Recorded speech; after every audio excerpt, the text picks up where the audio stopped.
আসসালামু আলাইকুম প্রিয় শিক্ষার্থীরা, আমি শিরিন সুলতানা চলে এলাম নতুন একটি ক্লাস নিয়ে। আলোচনা করব আমার দেশ কবিতাটি সৃজনশীল 2 নাম্বার নিয়ে। একটু আগে আমরা প্রথম 1 নাম্বার সৃজনশীল নিয়ে আলোচনা করেছি, এখন আলোচনা করব 2 নাম্বার সৃজনশীল নিয়ে।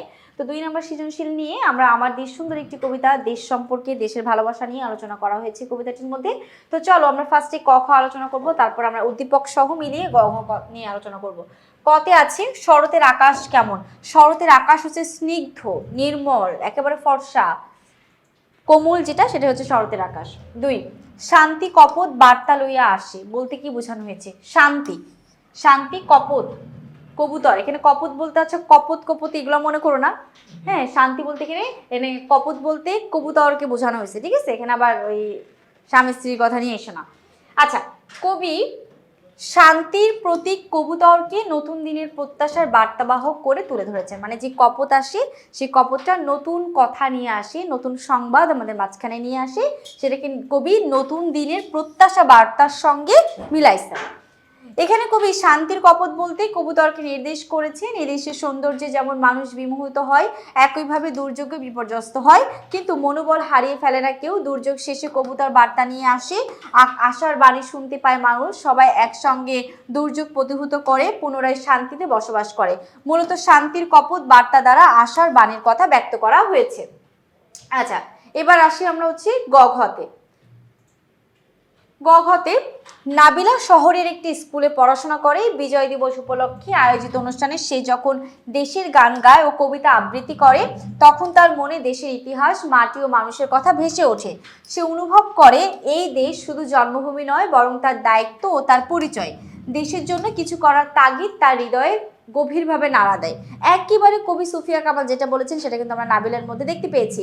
সুফিয়া কামাল কি বলেছে? আমাদের সকলকে বা সকল মানুষকে একত্রিত হয়ে কাজ করতে, ভালোবাসতে, যাতে আমরা কল্যাণময় একটা পৃথিবী গড়ে তুলতে পারি। তো নাবিলা তার দেশকে অনেক ভালোবাসে, সে অনুভব করে যে দেশের জন্য তার নিজেরই কিছু একটা করা উচিত। এখন আমাদের গ নম্বর প্রশ্নটা কি সেটা যদি একটু পড়ি। গতে বলেছে উদ্দীপকের ভাবের সঙ্গে সুফিয়া কামালের আমার দেশ কবিতায় দেশপ্রেমের মিল ব্যাখ্যা করো। সুফিয়া কামালের আমার দেশ কবিতায় দেশপ্রেমের কি মিল আছে সেটা একটু আমরা দেখি। উদ্দীপকের ভাবের সঙ্গে সুফিয়া কামালের আমার দেশ কবিতায় দেশপ্রেমের গভীর একটা মিল রয়েছে। আমার দেশ কবিতায় সুফিয়া কামাল চিরায়ত বাংলার জীবনবাণী অসাধারণভাবে তুলে ধরেছেন। তিনি বাঙালির সোনার বাংলা অসম্ভবকে সম্ভব করতে চেয়েছেন। তিনি বলেছেন এদেশের মানুষ শান্তিতে ঘর বেঁধে একসাথে বসবাস করে, দুর্যোগ মোকাবেলা করে, মানুষ পরস্পরে মহামিলনের মধ্যেই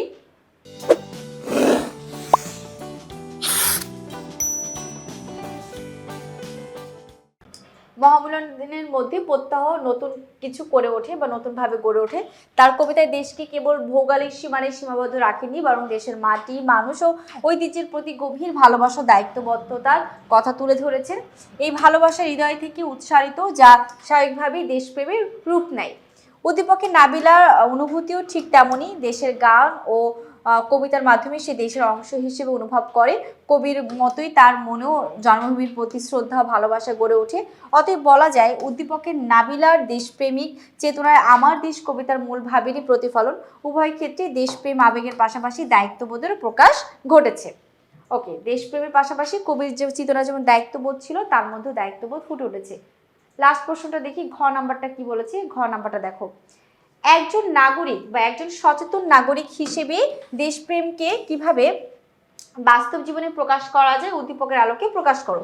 সচেতন নাগরিক হিসেবে কিভাবে দেশপ্রেমকে বাস্তব জীবনে প্রকাশ করা যায়। যেমন উদ্দীপকের নাবিলার মধ্যে দেশপ্রেম সম্পর্কে ভালোবাসা আমরা দেখতে পেয়েছি, দেশের জন্য সে কিছু করতে চাচ্ছে। আমরা কবি সুফিয়া কামালের মধ্যেও কিন্তু সেইভাবে লক্ষ্য করেছি যে সে তার দেশকে ভালোবেসেছে, দেশের বিভিন্ন প্রশংসা করেছে, দেশের আমাদের নুহু নবীর কথা এখানে আলোচনা করা আছে, মাতৃভাষা বাংলার কথা বলা আছে, এবং সবশেষে তিনি ভ্রাতৃত্বপূর্ণ বাংলাদেশ গড়ার একটি আহ্বান জানিয়েছেন। সবার মধ্যে সুন্দর একটি মমত্ববোধ থাকুক, সেটার কথাও কিন্তু কবি সুফিয়া কামাল বলেছেন কবিতাটিতে। তো দেখো, আমরা যদি ঘ নম্বর প্রশ্নটা 4 নাম্বার জন্য আলোচনা করি তাহলে কিভাবে করব।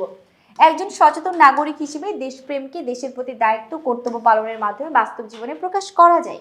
আমার দেশ কবিতায় কবির দেশপ্রেমের প্রকাশ ঘটেছে। কবি এই দেশের রূপ, রং এবং প্রকৃতির প্রতি মুগ্ধতা প্রকাশ করেছেন। শরতের স্নিগ্ধতা, সূর্য ঝলকে ভরা মাঠ এবং পাখির গুঞ্জন তার কবিতায় দেশপ্রেমের একেবারে প্রতীক।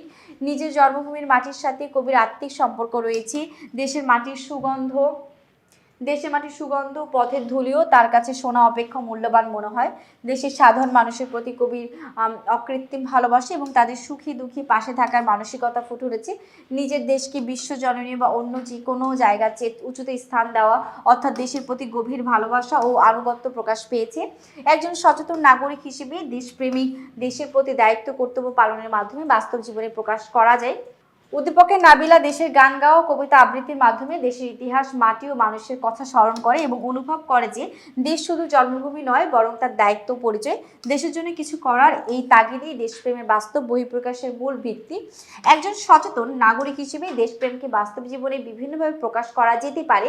কবি সুফিয়া কামালের আমার দেশ কবিতায় দেশের প্রকৃতি, মানুষ, ইতিহাস ও ঐতিহ্যের প্রতি গভীর মমত্ববোধ ফুটে উঠেছে। নাবিলা যখন দেশের গান গায় ও কবিতা আবৃত্তি করে তখন তার মনে দেশের ইতিহাস, মাটি ও মানুষের কথা ভেসে ওঠে, যা কবির অনুভূতির সাথে মিলে যায়। এই দেশ শুধু জন্মভূমি নয় বরং এটি তার দায়িত্ব পরিচয়। এই অনুভূতি দেশপ্রেমের মূল বার্তা।